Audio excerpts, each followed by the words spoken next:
Salut à tous, il y a pas mal de séries de films que j'adore. Mes préférés sont les Indiana Jones, les Terminator et les films L'Arme Fatale.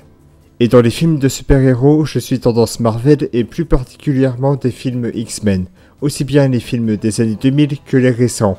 Et cette année, un nouveau film sur les X-Men ressort et il s'agit de X-Men Dark Phoenix, réalisé par Simon Kinberg.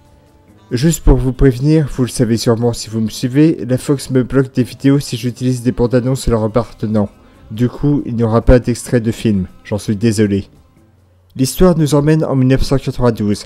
Durant une mission spatiale pour secourir des astronautes de leur vaisseau bousillé, les X-Men vont voir Jean Grey, leur collègue, entrer en contact avec une force cosmique et se prendre pour un aspirateur en absorbant cette source spatiale.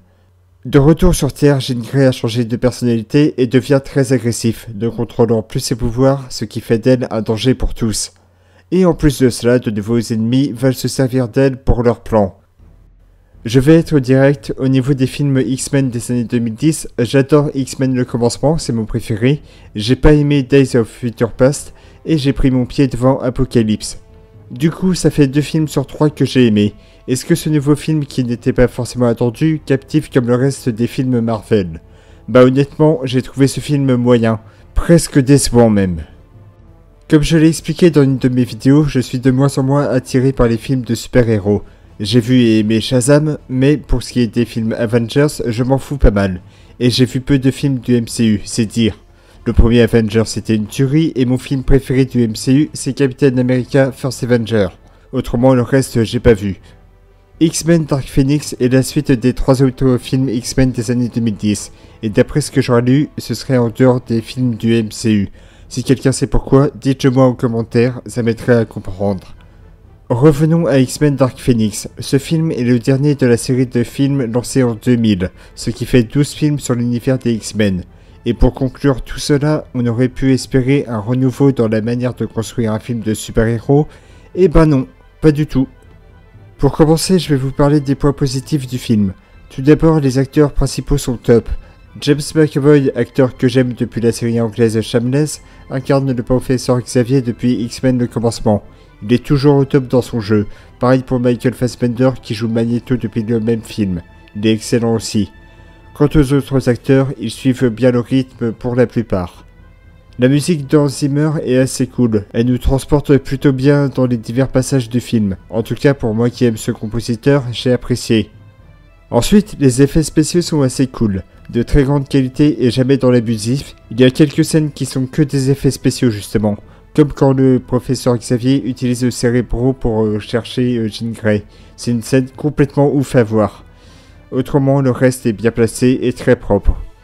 Et pour finir, les combats sont plutôt péchus et ne manquent pas de puissance. Surtout les passages où Jean Grey est en mode Dark Phoenix avec des séquences assez efficaces. Et les combats entre les autres antagonistes et les X-Men sont bien foutus. Maintenant, je vais vous parler des défauts et je vais commencer par le plus évident selon moi, le scénario.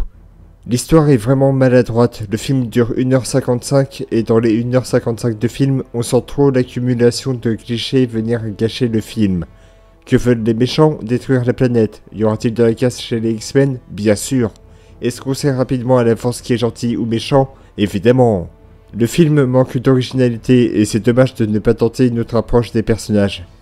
Mais le pire est le personnage de Jean Grey. En plus d'être pas très bien joué par Sophie Turner, trop dans le surjoue pour ma part, elle apporte pas grand chose à l'histoire alors que c'est son élément principal. Se concentrant beaucoup trop sur un fait concernant elle et Charles Xavier, elle ne dévoile pas grand chose sur sa nouvelle personnalité durant tout le film. C'est une grosse déception pour ma part. La mise en scène est quant à elle très classique. Simon Kinberg a bien filmé le film, c'est pas le problème. Le problème vient du fait que les plans manquent d'inventivité, comme si ça faisait que suivre les autres plans des autres films X-Men. J'ai été à peine impressionné par les plans durant les combats, c'est dire. De plus, le film se déroule en 1992, alors que dans le premier film, on était en 1962.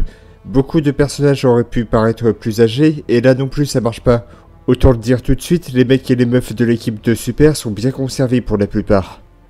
Et enfin, dernier point, plusieurs personnages aimés sont sous-utilisés dans ce film. Par exemple, j'adore Quicksilver, et dans ce film, il a genre 5 minutes de film, et après, c'est fini, on le voit plus. C'est vraiment dommage. Il est apprécié de tous et là on lui donne à peine quelques minutes de scène. c'est tout. Et il y a d'autres personnages appréciés qui ne sont pas très utilisés dans ce film. C'est un gâchis total. En conclusion, X-Men Dark Phoenix est un film moyen qui fait presque tâche pour conclure 19 ans de film sur les X-Men. Malgré des effets spéciaux de qualité, des acteurs dans l'ensemble très bons et pas mal d'action, ça coince pas mal. La faute à un scénario d'une grande maladresse, d'une mise en scène banale pour un film de super, et d'un manque de profondeur et d'utilité à certains personnages. Ce film ne marquera certainement pas le public friand de super-héros. Et c'est la fin de cette vidéo, j'espère qu'il vous aura plu. N'hésitez pas à laisser des commentaires, à me suivre sur les différents réseaux sociaux, c'est important. Les liens sont en description, et je vous dis à bientôt pour d'autres vidéos. À la prochaine les gens.